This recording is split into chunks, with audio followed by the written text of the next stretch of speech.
They say a man doesn't just vanish. But I did. Left everything behind at 3 a.m. without a trace. My wife searched hospitals, morgues, hired investigators. Found nothing. Because I wasn't lost. I was reborn. And when she finally tracked me down 2 years later, she didn't recognize the man standing in front of her. My name's Daniel Hartley. I'm 42 years old, and I used to be a senior financial analyst at Crowley & Associates downtown. Used to be a husband, too. Used to be a lot of things before that Tuesday in March when everything I thought I knew turned to ash. I remember standing at the kitchen sink that night, scrubbing marinara sauce off a plate that didn't want to come clean. The dishwasher hummed behind me. Renee sat at the table, swirling what was left of her third glass of Chardonnay. Her voice cut through the quiet like a dull blade. "God, you really know how to kill a mood, don't you?" she said with a laugh that had no warmth in it. I kept scrubbing. Didn't turn around. Didn't respond. "What is it this time?" she continued. "Did I forget to praise your little Excel report? Or maybe I didn't ask about your thrilling meeting with Harold from accounting." I set the plate down carefully in the rack. My hands were steady. That surprised me. "You've been moping around here for weeks," Renee added, her tone shifting from mockery to irritation. "It's exhausting, Dan. Seriously. Grow up." I dried my hands on the towel. Slowly. Methodically. Then I walked past her without a word, climbed the stairs, and lay down in the guest bedroom. The one I'd been sleeping in for the past 6 months. She didn't follow. She never did. Through the floor, I could hear her pouring another glass. The TV clicked on. Some reality show with people screaming at each other. Fitting. I stared at the ceiling and thought about the accident. The motorcycle wreck when I was 24 that shattered my pelvis and left me with a choice no man should have to make. Surgery saved my life, but took away any chance of having kids. Renee knew that when we got married. She said it didn't matter. She already had Jay and Sophie from her first husband. That was enough, she said. But it mattered to me. And she knew it. Which is why her jokes about it at dinner parties stung like they did. "Oh, Dan's shooting blanks," she'd say with a grin, like it was the punchline to some hilarious story. I heard her footsteps on the stairs around midnight. Heard her stumble into the master bedroom and shut the door. The house went quiet. At 2 a.m, I got up, dressed in the dark, grabbed the emergency cash I'd hidden in the garage toolbox. $12,000 in hundreds. My identification stayed in the drawer. Credit cards went into the garbage disposal. I took one thing with me. A photo of my grandfather standing in front of his hardware store in 1959. Back when men built things with their hands and didn't apologize for existing. By 3, I was gone. The Greyhound station smelled like stale coffee and diesel fumes. I sat in the back corner, ball cap pulled low, watching people come and go. Nobody looked at me twice. That's the thing about bus stations. Everyone's running from something or towards something. Nobody asks questions. I left my car in the long-term lot at the airport 3 towns over. Let Renee find it there. Let her think I'd flown somewhere.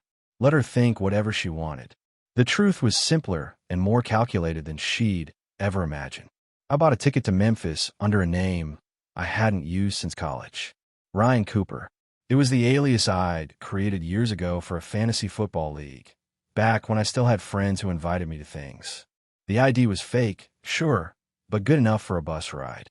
I'd paid cash to a guy in a truck stop parking lot who specialized in second chances. $200 and 20 minutes later, Ryan Cooper existed. The bus rolled out at dawn. I didn't sleep. Just watched the highway unroll through the scratched window, mile markers ticking past like a countdown. Every mile between me and that house felt like a layer of skin peeling away. Raw, but necessary. By the time we hit Memphis, I made my first decision. No phones. No emails. No digital footprint. I bought a prepaid flip phone at a corner store, activated it with a fake name, and threw my old smartphone into the Mississippi River from a bridge overlook. Watched it sink into the brown water like an anchor. Then I caught another bus. This one to Little Rock. Then another to Tulsa. Each transfer, each ticket bought with cash, each new face in each new station. I was unraveling the thread that tied me to Daniel Hartley, one snip at a time. 3 days in, I sat in a diner off Route 40, somewhere in Oklahoma, where the land stretched flat and empty as my bank account was about to be. I ordered black coffee and toast, spread my notebook on the table, and started writing. Page 1. Assets. The house, the cars, the joint accounts. I'd already signed everything over to Renee through a lawyer I'd contacted a week before I left. Paid him in cash, never met him face to face. Everything legal, everything notarized, everything clean. She'd get the paperwork in a few days. Page 2, employment. I'd resigned via encrypted email through a library computer 2 days before my departure. Effective immediately. My boss probably thought I'd lost my mind. Maybe I had. Page 3, identity. Social security number, driver's license, credit history. All of it would go dormant. No new activity. No flags. Just a man who stopped existing. The waitress refilled my coffee without asking. She had tired eyes and a name tag that said Brenda. "You okay, hon?" she asked. I nodded. "Just passing through." "Aren't we all?" she said, and moved on to the next table. I stared at the notebook, at the lists, at the careful dismantling of a life that had stopped being mine years ago. And for the first time since I'd left, I felt something other than numbness. I felt free. By week 2, I'd landed in a town called Riverside. Population 8,000. The kind of place where the main street had more empty storefronts than open ones.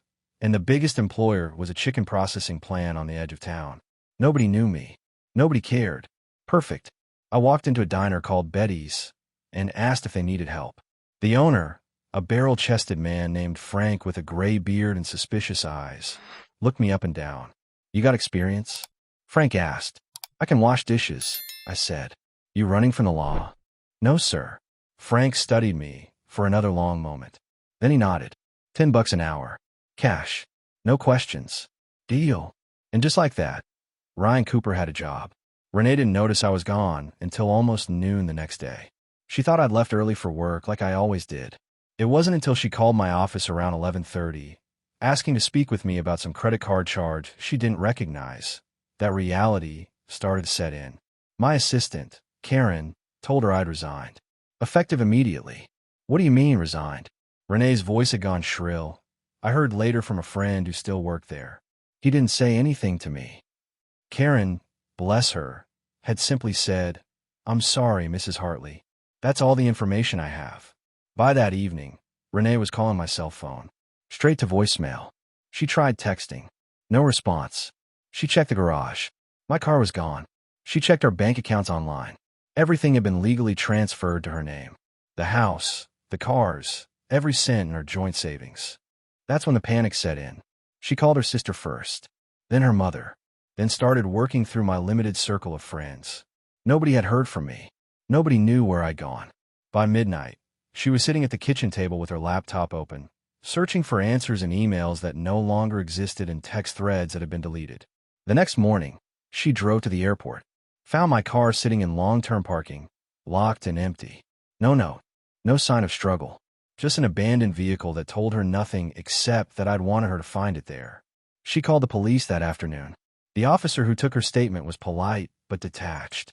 "Has your husband shown any signs of depression?" he asked. "No," Renee said quickly, then hesitated.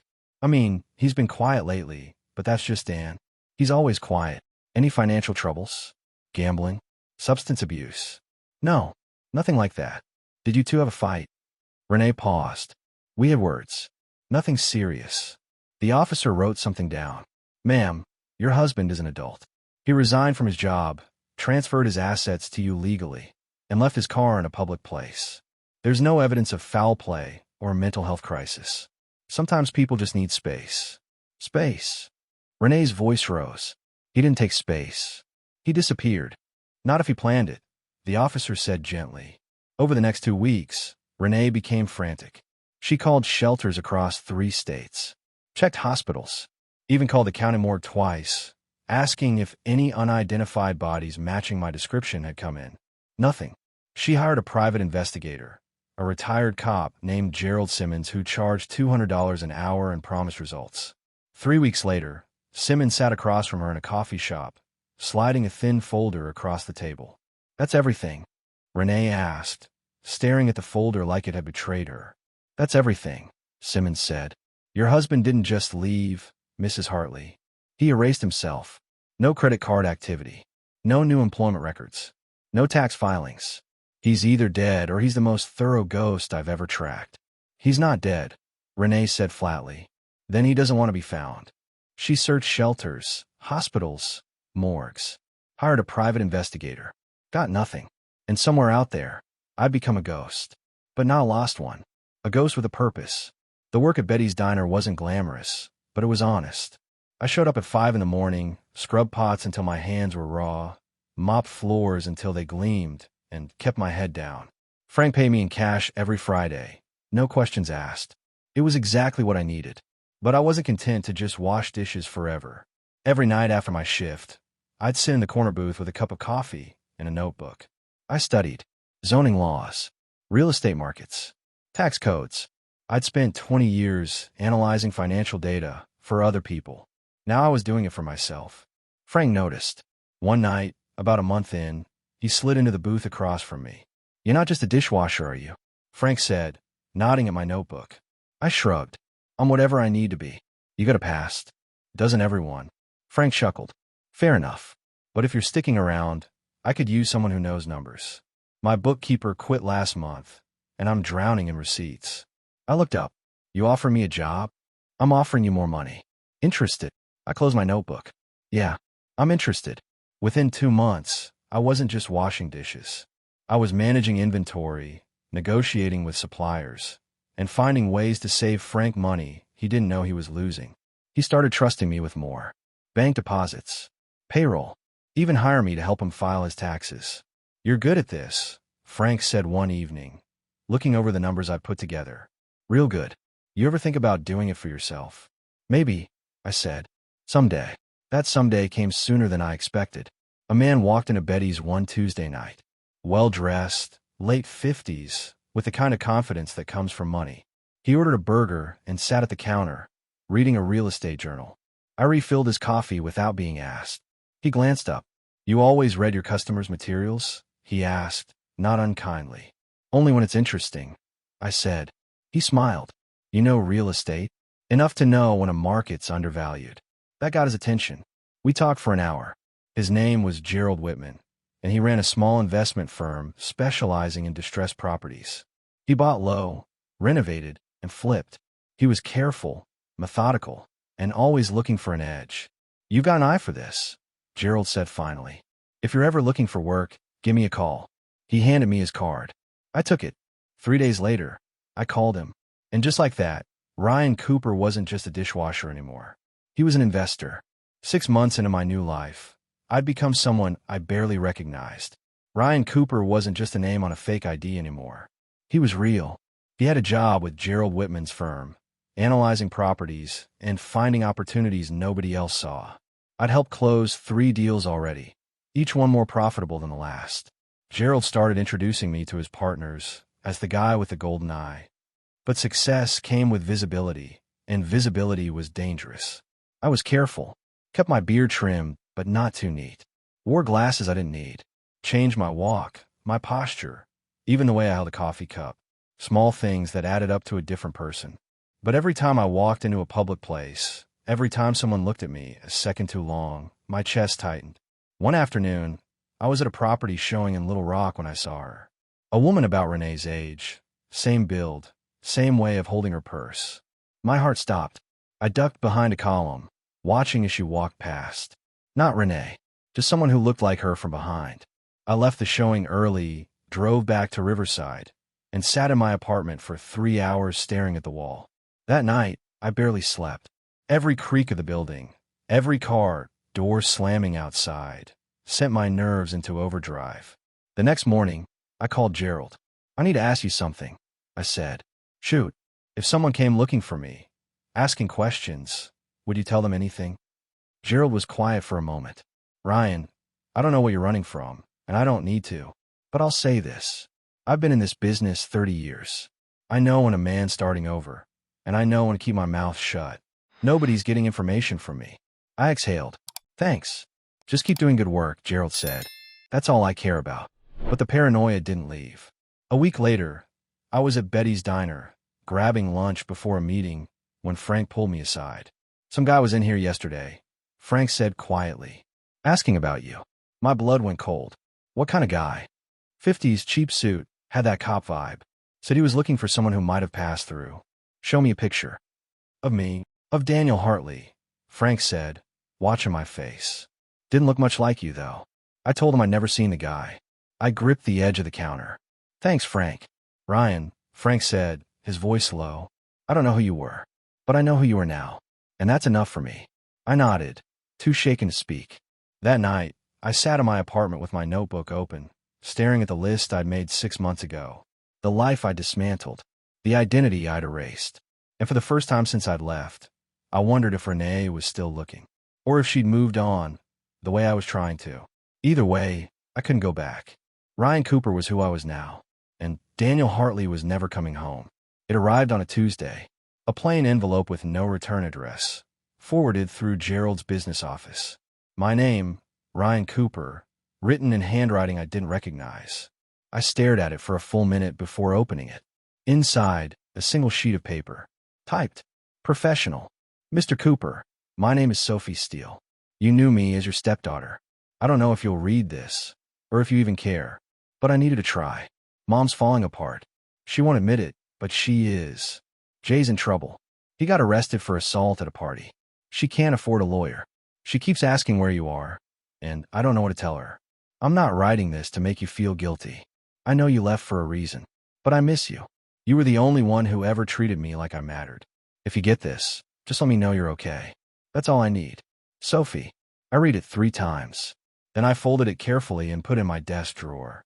That night, I couldn't sleep. I kept seeing Sophie's face. 14 years old, quiet, always sitting beside me at dinner while Renee tore into me and Jay sneered from across the table. Sophie never joined in. She'd just sit there, eyes down, picking at her food like she wished she could disappear too. She'd been the only one who ever said goodnight to me. The only one who asked how my day was. The only one who looked hurt when Renee made jokes at my expense. And now she was reaching out. I wanted to respond. Wanted to tell her I was okay. That I was building something. That leaving wasn't about her. But I couldn't. Because responding meant opening a door I'd bolted shut. It meant risking everything I'd built. 2 days later, I was at a meeting with Gerald and a potential investor when my phone buzzed. A text from a number I didn't recognize. Please. Just one word. Anything. Sophie. My hands went cold. I excused myself from the meeting, stepped outside, and stared at the message. She found my number somehow. Through Gerald's office, maybe, or through Frank. It didn't matter. She found me. I typed a response. Deleted it. Typed another. Deleted that too. Finally, I wrote, I'm okay. Stay strong. I hit send before I could change my mind. 3 dots appeared immediately. Then, thank you. That's all I needed. I put the phone away and went back inside. Gerald looked at me curiously, but didn't ask. The meeting continued, and I forced myself to focus. But my mind was somewhere else. On a 13-year-old girl who'd just gotten the only answer she needed. And on the man I used to be, who'd left her behind without a word. I told myself it was necessary. That I couldn't go back. That Sophie would be okay without me. But deep down, I wasn't sure I believed it. 14 months after I disappeared, Gerald invited me to a real estate summit in Nashville. High-level investors, developers, and venture capitalists. The kind of event where deals worth millions got made over cocktails and handshakes. I'd earned my place there. Ryan Cooper had a reputation now. But reputation came with exposure. I almost said no, but Gerald insisted. This is where you make connections that matter, he'd said. You've got the skills. Now you need the network. So I went. Grew my beard out longer. Wore different glasses. Kept my head down between sessions. The conference was massive. Hundreds of people moving through the convention center. I felt safe in the crowd. Until I saw her. Renee. Standing near the registration desk. Talking to a man in an expensive suit. My heart stopped. Every instinct screamed at me to turn around, to walk away, to disappear back into the crowd. But I couldn't move. I just stood there, frozen, watching her from 50 feet away. She looked different. Thinner. Her hair was shorter, styled differently. But it was her. No doubt about it. Then I realized something. She wasn't here by accident. The man she was talking to was Gerald's business partner, Richard Cole. They were talking about me. I saw Richard gesture toward the conference hall, and Renee's eyes scanned the crowd. She was looking for me. I turned and walked quickly toward the side exit, keeping my face down. My hands were shaking. I made it outside, into the parking garage, and sat in my rental car with the doors locked. My phone rang. Gerald. Ryan, where are you? Gerald's voice was tense. I had to step out. What's going on? There's a woman here asking about you. Says her husband worked with Richard years ago. Says you look like someone she used to know. I told her she was mistaken, but she's persistent. I need to leave, I said. Ryan, listen to me, Gerald said, his voice dropping. If you run now, it looks suspicious. You've done nothing wrong. You're Ryan Cooper. You have paperwork, employment history, everything legitimate. She's grasping at shadows. Gerald, trust me, he said firmly. Come back inside. Act normal. If she approaches you, be polite but distant. Don't give her ammunition. I sat there for a long moment, staring at the concrete wall in front of me. Then I got out of the car and walked back inside. Renee was still there, but now she was talking to someone else. I kept my distance, moved through the crowd to the opposite side of the hall. I could feel her eyes scanning, searching, but I didn't look back. An hour later, she left. I saw her walk toward the exit, shoulders slumped, defeated. That night, Gerald and I had drinks at the hotel bar. She's not going to stop, I said quietly. Maybe not, Gerald said. But Ryan Cooper is real. Daniel Hartley is gone. And as long as you keep your head, she's chasing a ghost. But I knew the truth. Ghosts eventually get found. The question was whether I'd be ready when it happened. 2 months after Nashville, Sophie called. Not texted. Called. I almost didn't answer, but something made me pick up. Ryan. Her voice was shaking. She'd started calling me Ryan after our first exchange. Like she understood I wasn't Daniel anymore. Sophie. What's wrong? It's Jay. He's in real trouble. The assault charge got upgraded. He could go to jail. Mom's trying to get money together for a lawyer, but she's broke. She sold the house.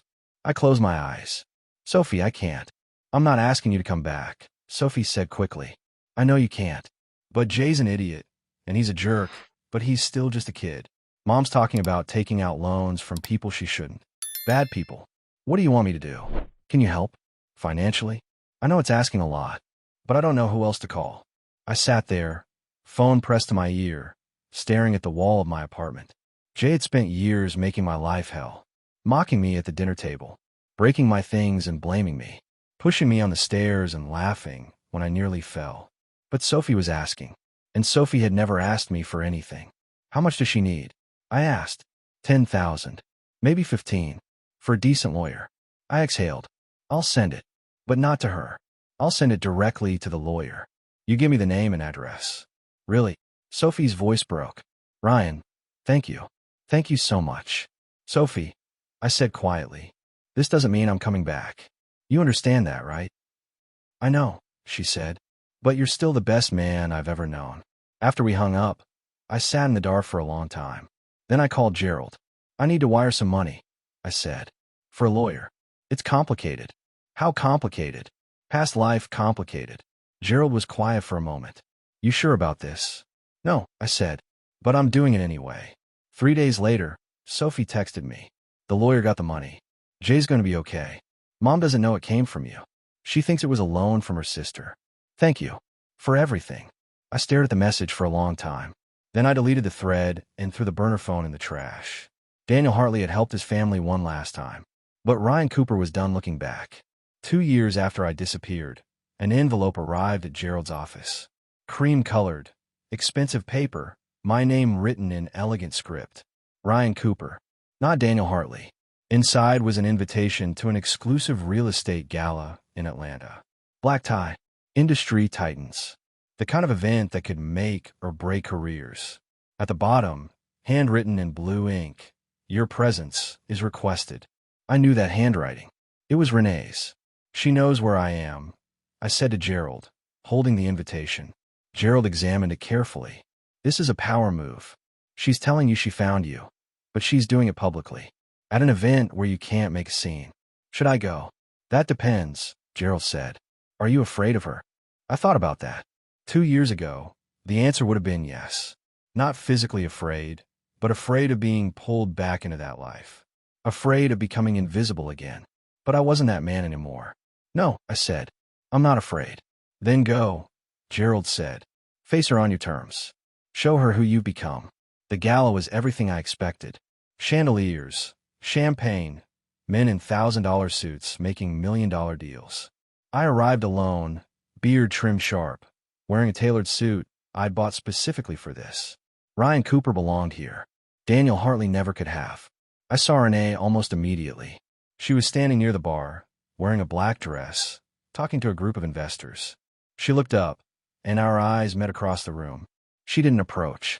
Not right away. She let me circulate, let me work the room, let me show everyone there that I was somebody. It wasn't until an hour later, when I stepped out onto the terrace for air, that she followed. Daniel, she said. I turned slowly. That's not my name anymore. She laughed, but it was hollow. Right. Ryan Cooper. Very creative. What do you want, Renee? I want to understand, she said, and for the first time, I heard something in her voice I'd never heard before. Vulnerability. Why did you leave? Was I really that terrible? I looked at her for a long moment. You made me invisible. Every joke at my expense. Every time you rolled your eyes when I tried to talk. Every dinner party where you turned my pain into entertainment. You didn't hit me. You didn't cheat. But you erased me, piece by piece, until there was nothing left. I didn't mean. Yes, you did, I said quietly. You meant every word. Because it made you feel powerful. Renee's eyes glistened.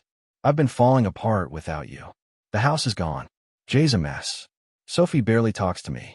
I thought if I could just find you, if I could just explain. Explain what? I asked. That you're sorry? That you didn't realize what you were doing? Yes, she whispered. I don't believe you, I said. And even if I did, it doesn't matter. I'm not coming back. I see that, Renee said, looking at me like she was seeing me for the first time. You're different. You're alive, I said. For the first time in years, I'm actually alive. She nodded slowly, tears sliding down her face. Sophie told me you helped with Jay's lawyer. She doesn't know I know, but I figured it out. Thank you for that. I didn't do it for you, I said. I did it for her. I know, Renee said. Can I ask you something? What? Are you happy? I thought about my life. The work I did with Gerald. The properties we developed. The respect I'd earned. The man I'd become. Yes, I said. I am. Renee wiped her eyes. Then I guess this is goodbye. It was goodbye 2 years ago, I said. This is just the epilogue. She turned and walked back inside. I stayed on the terrace, watching the city lights, feeling lighter than I had in years. 9 months after the gala, Sophie called again. This time, her voice was different, stronger. Ryan, I wanted you to know something, Sophie said. I'm graduating early. Got accepted to college on a scholarship. I'm leaving next month. That's incredible, Sophie. I'm proud of you. I couldn't have done it without you, she said. Not just the money for Jay, but knowing that you got out, that you built something. It made me realize I could do it too. You were always strong enough, I said. Mom's getting help, Sophie continued. Therapy. She's trying. I don't know if she'll ever really change, but she's trying. Jay's doing better too. Probation, but he's working. Actually working. And you? I asked. I'm free, Sophie said, and I could hear the smile in her voice. Just like you. We talked for a few more minutes, and then she said something that caught me off guard. Can I visit you sometime? Not now, but maybe after I settle into college. I'd like to meet Ryan Cooper. See who you became. I was quiet for a moment. Yeah, I said finally. I'd like that. After we hung up, I sat in my office overlooking the city. Gerald had made me a partner 6 months ago.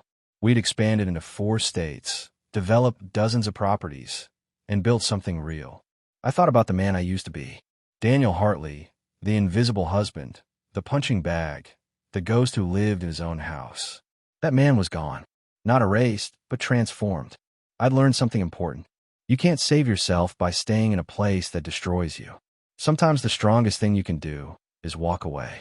Not in anger, not in revenge, but in quiet determination to become who you were always meant to be.